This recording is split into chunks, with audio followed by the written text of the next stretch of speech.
Yes, thank you very much for this invitation. It's really great to see so many young people who want to be involved or already are involved in politics, and since we have some room to tell some anecdotes, I remember that I was in Poland several years ago, and we used to manage some meetings between young Polish politicians and young German politicians, and the positive climate was very similar to Ukraine, which gives me quite a bit of hope to change in the future times. So today I will present you some particularities about the political party system in Germany. Here is the schedule of the presentation. It is like a political scientist as I am, it's always important to dwell a little bit on the history and the roots of the party system. Then we will talk about responsibilities and privileges of political parties in Germany. We'll also have a look on the role of political parties within the German political system, since it's a very unique system, as I think. And then we will take a look on the coalitions that have been formed since 1945 and have a brief outlook on several facts that are important, like the aging of political parties and some problems that might occur with the new generation in German politics. So first, if we talk about historical roots of the party system. In general, we can say that the formation of parties is connected very close with the ideas of Enlightenment and the French Revolution. This is a cleavage that is not that important anymore. Also not important anymore is the cleavage between agricultural and industrial interest, based on the simple fact that agricultural is industry today. So we have this big industry and therefore no cleavages. It's very self-evident, I would say. But what is still important to this day is the conflict between workers and unions, which Marx would have said Kapital and Arbeit, because it's still a cleavage between, for example, the Social Democratic Party and the Left Party especially, and some other parts of the political systems as parts of the CDU and FDP, which is the Liberal Party. So there are basically three big political groups that, and these social moral milieus, they went increasingly under pressure under the time of Otto von Bismarck, who was Reichskanzler from 1871 to 1890, and he had a campaign against the Catholic Church and against the socialists. So this persecution and the marginalization in the Reichstag strengthened their ideological purity and their radicalization, because they were not allowed to take responsibility in the political system at that time. And it was the young Republic of Weimar who had to pay the price for this. The Republic of Weimar, which was created in 1980, 1990, was also called a stillborn democracy because it entailed political parties who were considering themselves as anti-system parties. In 1945, the war was over. All the chances were there to start a new political system and a new beginning. Germany was no sovereign state at this time. It was divided into 4 sectors. Was destroyed. Especially the big cities were destroyed, and it had a very big problem because there were supposedly 40 million or 60 million Nazis. So there was the problem, what do you do with them? The answer is very clear, you try to build a new political system and to impose or create a new political culture. So how was this established? First of all, the powers federalized Germany. So since today we have the division between the state level and the federal level, maybe you know Germany consists of 16 federal states, and the coalitions and the governing elites from these federal states have to work together with the upper upper federal state. So there are two chambers, like Bundestag and Bundesrat, and they have to work together. The second thing that happened was that the power of the head of the state was limited. The rule of law was implemented via the creation of a constitutional court that watches this rule of law, this Grundgesetz, how the basic law in Germany is called. And in considering foreign policy, Germany was very eager to integrate into European structures and to foster reconciliation with France, which had a very long tradition of fighting each other. What else? And therefore the role of political parties was considered as crucial. They received a privileged position within the constitutional and social order, which is still considered as, or referred to as, the state of parties. In German, the Parteienstaat. Therefore, in Artikel 21 Grundgesetz, basic law, it said that political parties shall participate in the formation of the political will of the people. So, in this sense, political parties in Germany, they rather define and shape public opinion, and they do not simply follow what they perceive of the whims of the electorate. This again shows the deep mistrust that was there after the Second World War.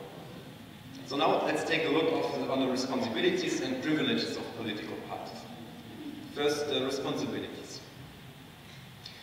Political parties, as I said, they are shaping the political will and the opinion of the people. They are involved in providing political education and strengthen the political participation of the citizens of Germany. Moreover, they have the very important role of recruitment and election of the political elite, which can be considered as a twofold process.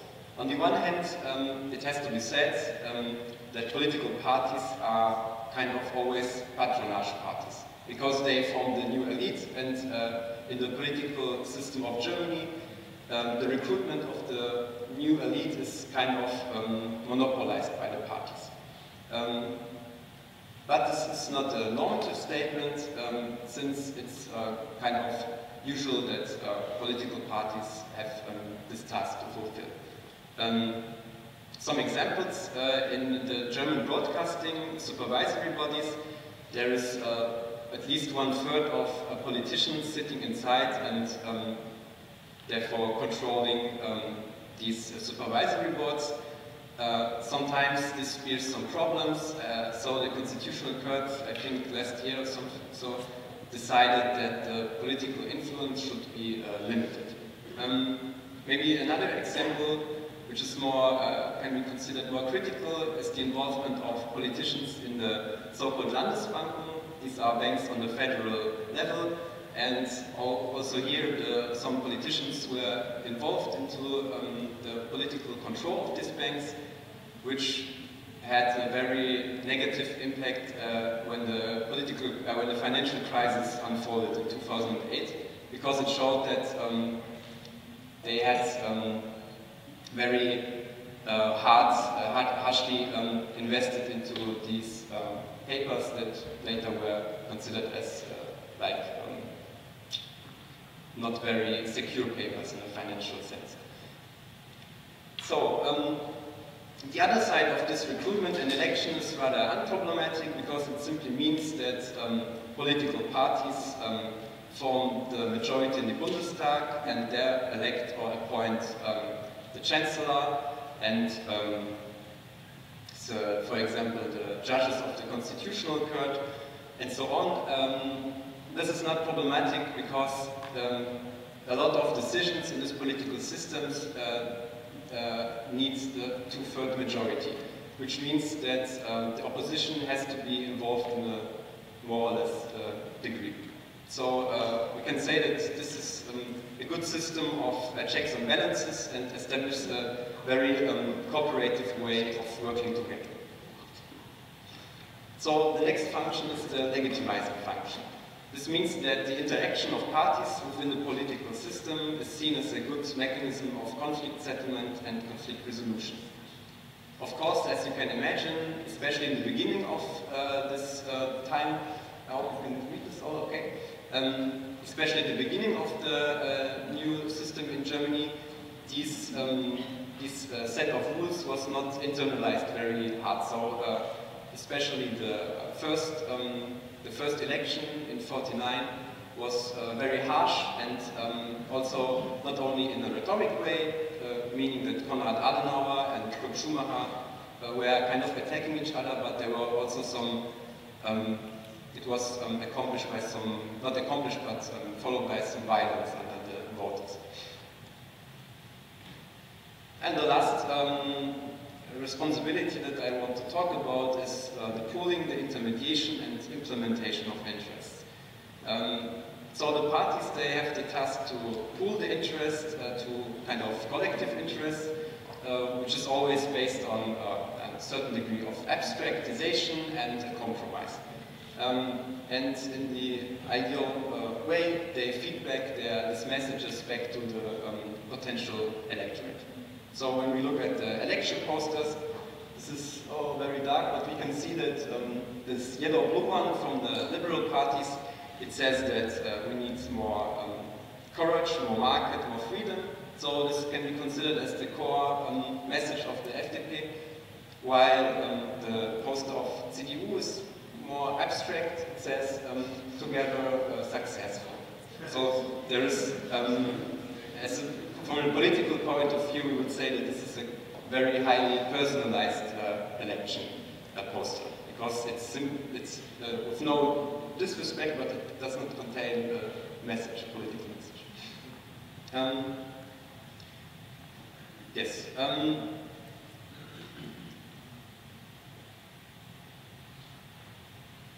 Exactly. And of course, the most important task is to implement this interest. I mean, it's very obvious, but this is very important for us to understand that this implementation of interest means that the political parties must be ready to fight for political power. This is the aspect that divides the political parties from worker associations, from civil societies, and so on. And the German system, for the German system, the indicator for the participation on the political fight is the participation on elections.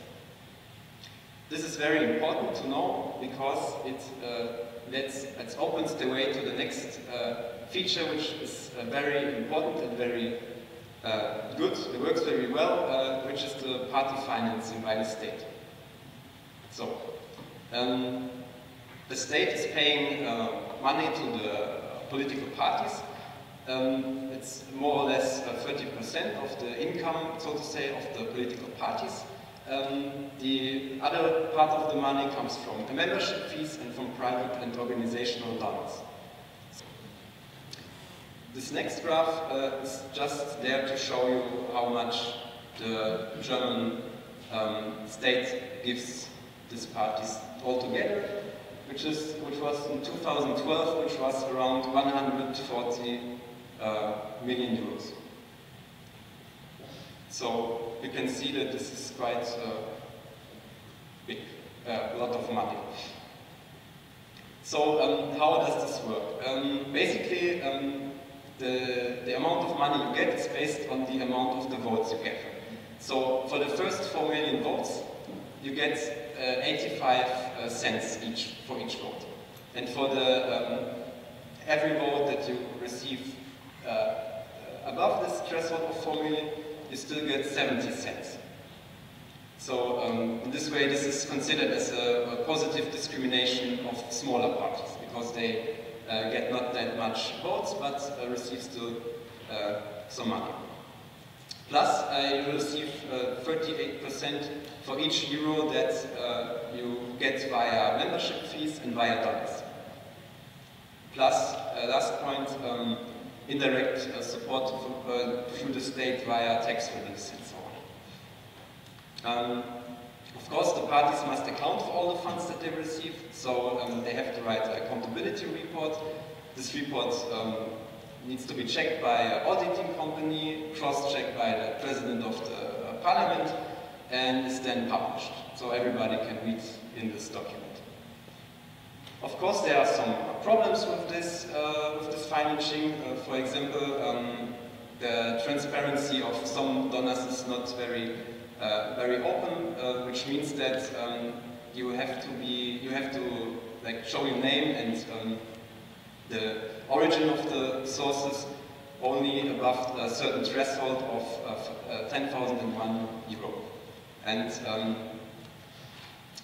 for organizational donors such as cooperatives and so on, it's above 50,001 euro.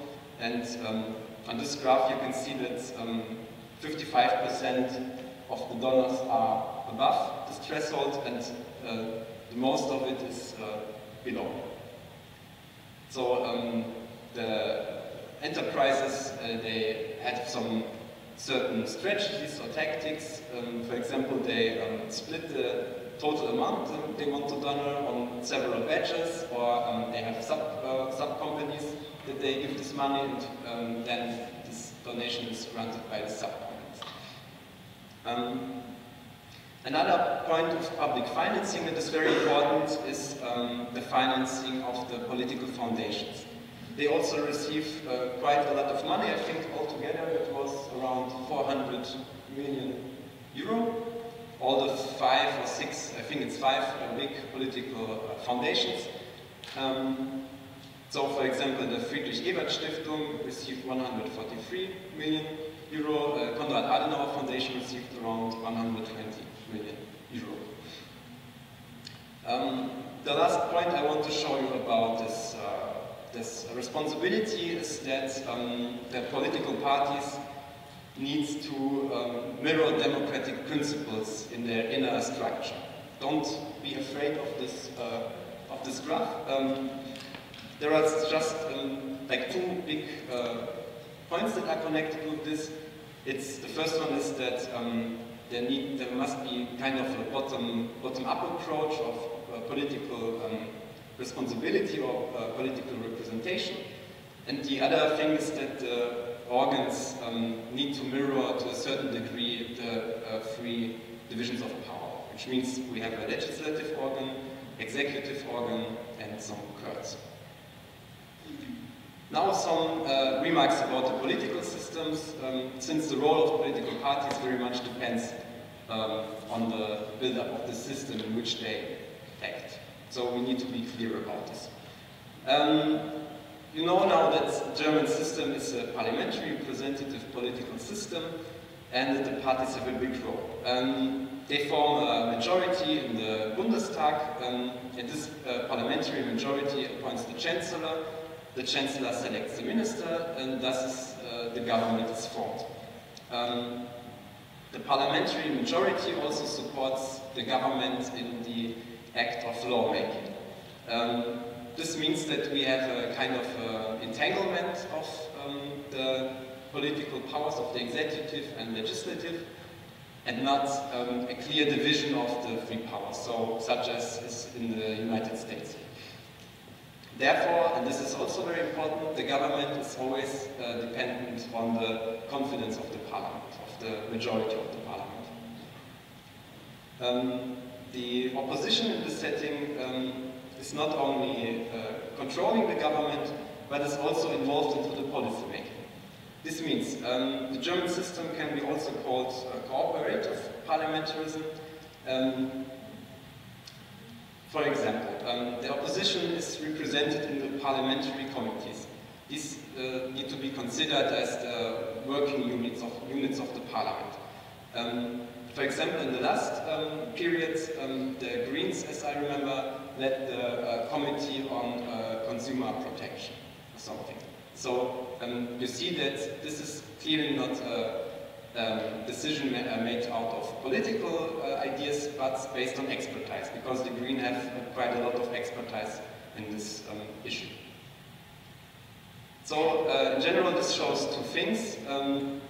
First, that we have a kind of a climate of cooperation between the parties, trickle-down effects down to interpersonal relations, and the other thing is that the members of the party always play different roles. So they are, first of all, they are members of the party, second, they are members of the parliament, and when they are in the government, they have a third role. So this is at its best confusing and can build some conflicts. Now I was talking a lot about the system and not about parties, so I want to introduce now the most important political parties in Germany and some important people out of this party. The Swiss Democratic Union. They were formed in 1945. You know, I'm now under big pressure because they're representatives from this party, and when I say something wrong, it will be, I will hear some shouting maybe.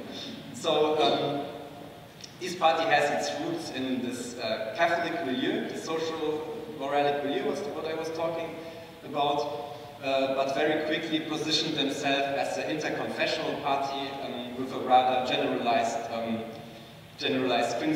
Christian principles, traditional as well as liberal values. As it was said already, they acknowledge social market economy up to now, and have to be considered as a catch-all party, which is a Volkspartei in Germany. This means that they have a very heterogeneous electorate. Yes. Then another interesting thing about CDU is, as the name said, it's a union, which means it's a union between the CDU and the CSU, which is the Christ Social Union, and the CSU is the party that is based in Bavaria. So they have a kind of division of labor, while CDU is responsible for the whole of Germany, except Bavaria.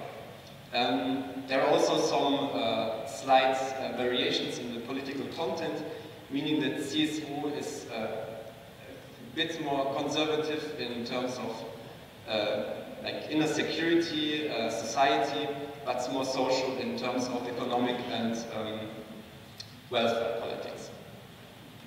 So nowadays, the CDU can be, or the political way of doing politics can be considered as a very pragmatic, incremental governing style. No offense. So just two examples. Maybe you remember that there was this nuclear catastrophe in Fukushima. After this, the government wanted to abandon nuclear energy. Before this catastrophe, they strongly supported it. And now there are signs that they want to revise this direction again.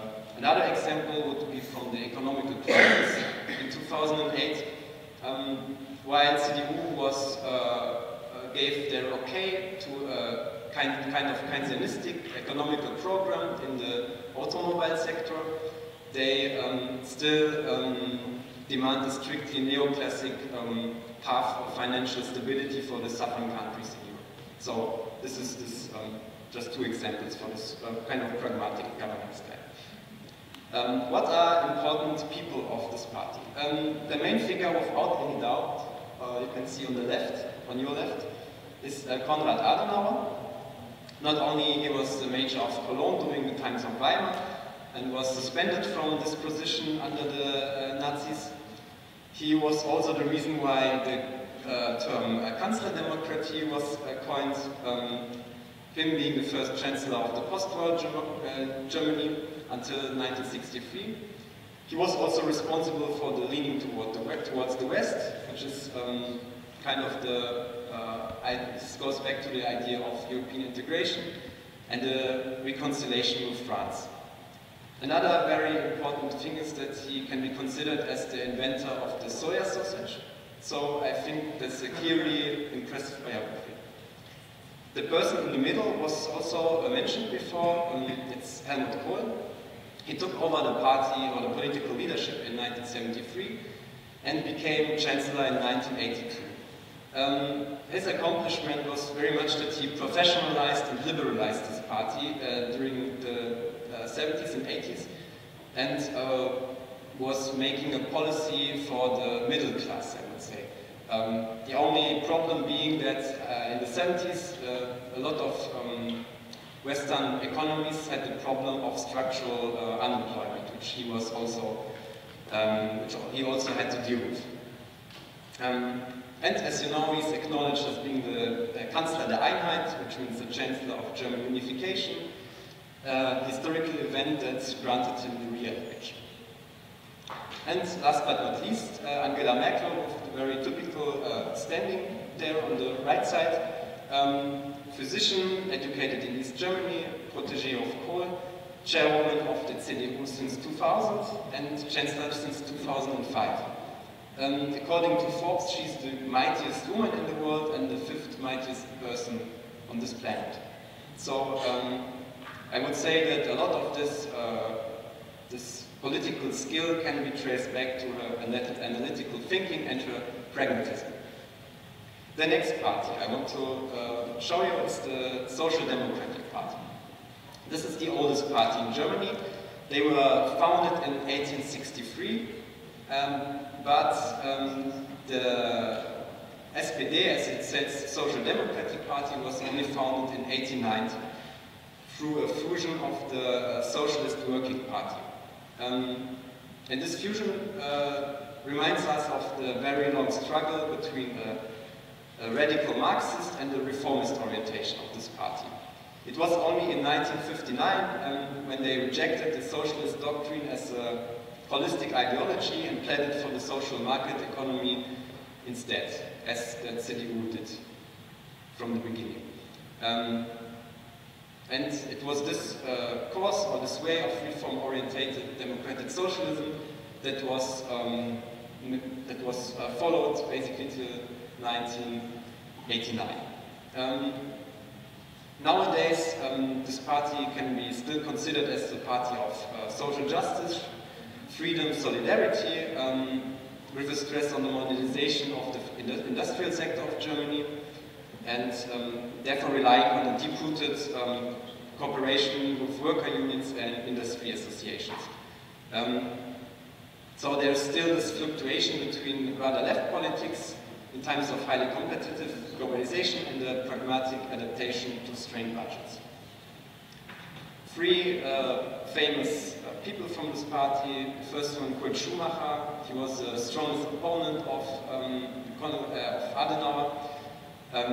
He joined the party in 1980 after the First World War. In the First World War, he lost an arm, right arm, I think, and he was in 3 different concentration camps from now the Greens. The Greens are formed themselves in 1983, and this can be traced back to social movements in the 70s, or 60s, 70s, 80s, that were signs of a deeper social-cultural turn, starting with the outer parliamentary opposition in the late 60s. The agenda of the Greens involved a pacifist, environmentalist, and libertarian agenda. For example, they were against the war in Vietnam, they were against nuclear energy, and were fighting for civil rights and a very far-fetched liberalization. The Greens consists of more or less two fractions, or 2 wings. First one being the Realos, and the second one being the Fundis. This is the difference between a rather pragmatic wing and a fundamental wing that has further going ideas of restructuring the society. And nowadays, we can still see this, these 2 wings not fighting against each other, but presenting different ideas of the path of this party.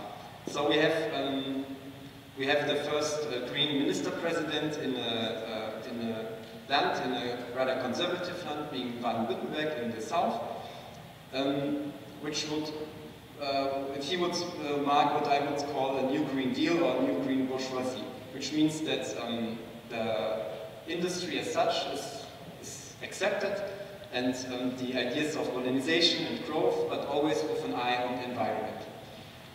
Okay,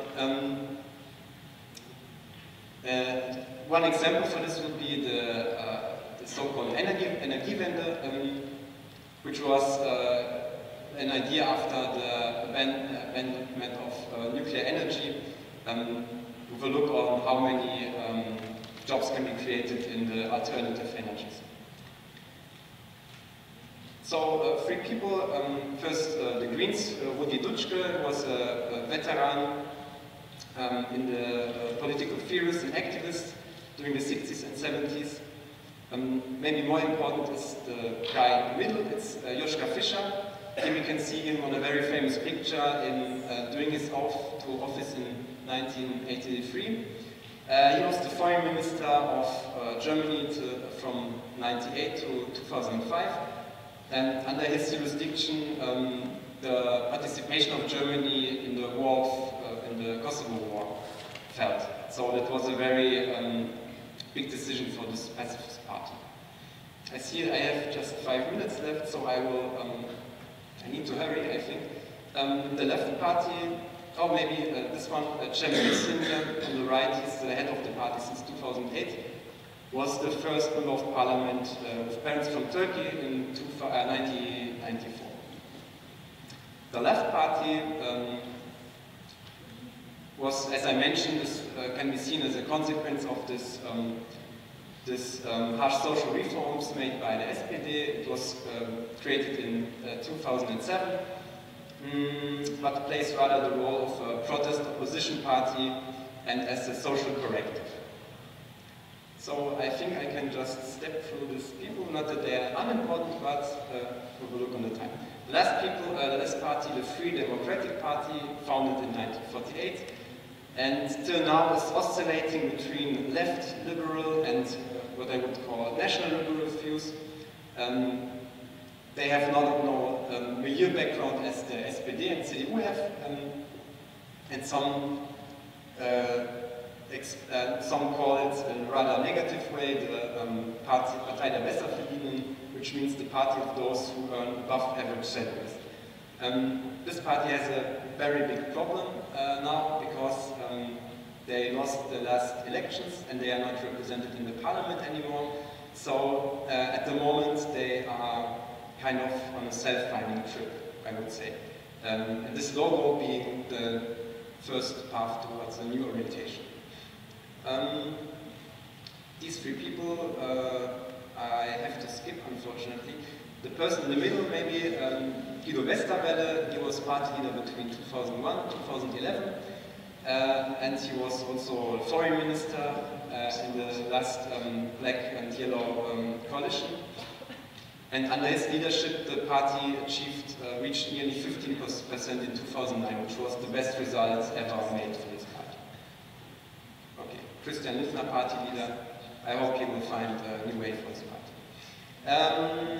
Okay, some words about the development of the party system. Just in a few words, there are several phases that we can see. First one being formation of this party system, which was rather seen as a similarity to the Weimar time, because there were, in the first election, there were 10 parties that just came about the 1% threshold. So there was this fear that there could be a setback into Weimarian times. And therefore, in 1953, there was the introduction of the 5% threshold. This led to a concentration of this party system. Yes, and through the most of the time, the party system was marked by a 2.5 system, which means that there was CDU, SPD, and the FDP. The FDP being kind of the kingmaker of the system. Nowadays, we have not nowadays. Since the entry of the Greens in '83, there was the creation of a two-party system, a two-party group system, meaning that there is the possibility of two alternating governmental patterns, being the SPD and the Greens, and the CDU and the FDP. And now, when we look at the last 15 years, there can be seen a concentration in the party system. There was two big coalitions. Nowadays, we also have a big coalition between SPD and CDU. and it remains to be seen what's happening in the future. There are new parties coming up. Maybe you know about the Alternative für Deutschland, and it remains to be seen what will happen with this party. So the last 2 minutes, I want to show you some graphs of an outlook, just to give maybe a little input for the discussion. So when we take a look of the occupation of the members of parliament, we see that it's this green one. 1/3 is from the public service, 70% are from political organizations, some 20% are freelancers, such as doctors, lawyers, engineers, journalists, and so on. And the rest is divided by smaller fractions. And 70% went to university. So one question would be if German parliamentary system can be considered as a civil servant democracy. Another thing which Mustafa Naim was very eager to show was the income of the deputies. We can see that the deputy of the Bundestag gets something about 8,000 euro a month. Nowadays, I think it will be raised to 9,000, if I'm not mistaken. Almost 9,000. And some, if I'm not mistaken, 4,000 euro, which is dedicated for political work. So, as you can imagine, this is a very good way to not allow corruption to take over the lead. But also it's important in this sense, that's what I was talking about before, that we might have a civil servant democracy. People who work at the state, for them it's easier to come back to their jobs after, for example, their time in parliament. So this is also a very good way of securing the life standards, I would say. And one of the last graphs, shows the development of the amount of the members of political parties. There we can see that the two big parties, SPD and CDU, are in a clear decline, while the only party, more or less, that recruits new members are the Greens. And if we take a look on the aging, we can see that this is a very clear problem, since for CDU and SPD, more or less half of the people are older than 60 years, while FDP and Green can be considered rather young parties. So maybe this is a problem of politics being boring or being not sexy enough, I don't know, but if I look around here, I think that the age is quite below this threshold. Thank you. Thank you so much.